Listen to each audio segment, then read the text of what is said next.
Hi Arkansas violists, my name is Dr. Nathan Groot.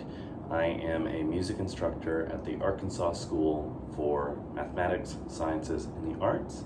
And today I would like to go over the excerpt from the Telemann Viola Concerto, the second movement that is required for the junior high division of All-State in the South region of Arkansas. First I'm going to play through it, and then we're going to talk about it a little bit.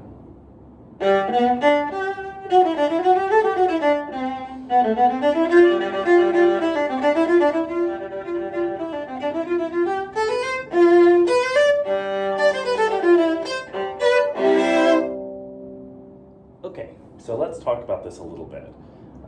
It's a very short excerpt, so you're going to really want to show that you have paid attention to everything that's written on the page because there's so little to actually look at. So let's just go through this chronologically. We start out with this arpeggio. It's tempting to grow in dynamic because we're ascending, but you have to remember that we want beat 1 to be the strongest, right? So because of the hierarchy of beats, we have da da da da, bum bum bum bum, like that. So try making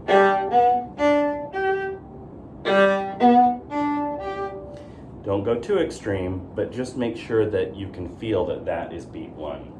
Now, the biggest issue that a lot of violists have with this is the tie. They hold on to the tie and it messes with their rhythm. So let the tie go. Put a little line after that tie to remind yourself that you need to let that go. I'll show you what I mean. You want space. You want those 16th notes to start at the exact right time. The 16th notes on beats 4 and then beat 1 of the second measure is a place where we can really follow the contour and also stay within the rules of the hierarchy of beats. So we have this. Definitely use 4th finger there.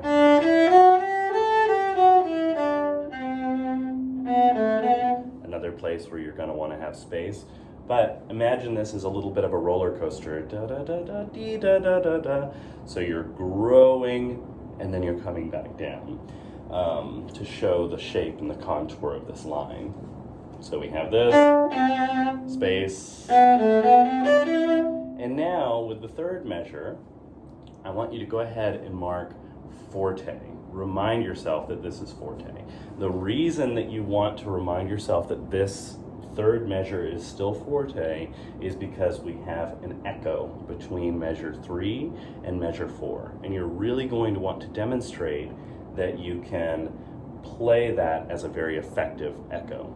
Loud, soft, because it's the same material almost, one note different, but it's loud, soft. So this first one, and then for the second one, you're going to want to get soft. So how do we do that? Our 3 bow variables are weight, speed, and contact point. There's maybe also bow angle. So with this first one, we're going to want to use more weight, more speed, or AKA more bow, and the contact point is going to want to be a little closer to the bridge.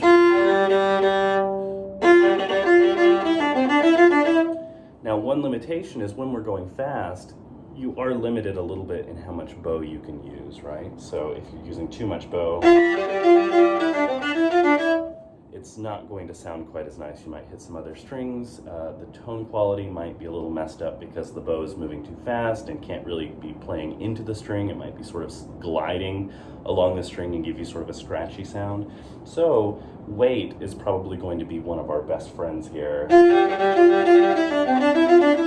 And then we have less weight and even less speed. Even better if you can change contact point between here and there. I know that's hard in such a fast piece. The other thing is you don't want to give the echo away. You don't want to spoil it by getting soft at the end of measure 3. You want to stay loud all the way through measure 3 and then get soft right on the downbeat of measure 4. If you can make that dynamic contrast really effective, the judges and the people listening are going to be really impressed. The other thing is we have these slurs. In order to make those effective, you're going to want to practice them slowly and include a double stop.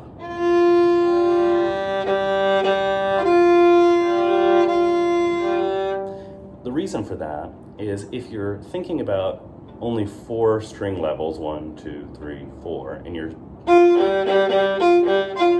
you're going to end up with a choppy sound for a string crossing. Instead of imagining 1, 2, 3, 4 string levels, you're going to want to imagine an almost infinite number of string levels here. So little tiny angles in between here.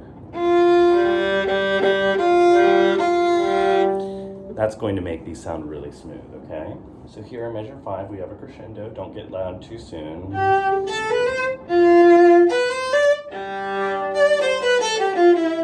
And we're loud by the time we get to the next measure. So on the downbeat of measure 5, make sure that you're not loud yet, but you're going to have to crescendo quite quickly.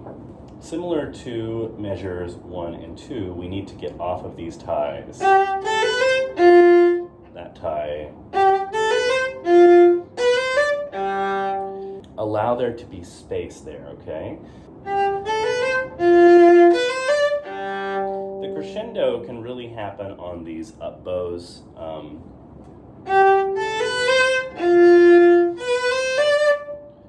Can really happen there, probably more effectively than on the tie, although you should still be crescendoing through that whole thing, okay? So we have... This can be a little bit tricky because the bowing seems backwards. We have up, down, up, and you're going to want to get to the frog for that chord, or else it'll be... You won't really get an effective chord. You want to get to the frog. I like playing this chord as 2-2 rather than that. That way you can really hold on to that. It sounds a little bit more powerful. I think it matches the character. Of course, there is room for debate on how to break a chord. Let's go through that slowly one more time. So we have...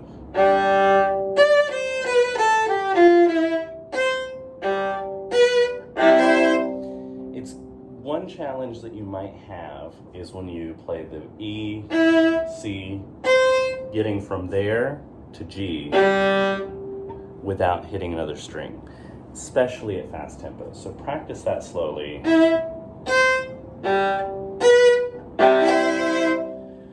The other thing is you can add a little bit of length to that quarter note, but do not hold it. So you have... You want to make sure that it's definitive, that it's a downbeat, but you don't want to do this, for example.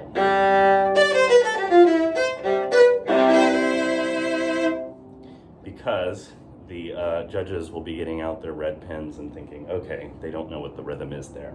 So, ta, ta, ta, ta, ta, off, right? So whatever tempo you're doing, that quarter note lasts until the second beat, and that is it. So that's going to also affect how you're going to break that chord. You don't want to hold on to the bottom notes too long, right? You're going to want those top two to sing a little bit more. Okay, so if I have missed anything or if you would like to cover anything else, just let me know. Best of luck with your audition and happy practicing.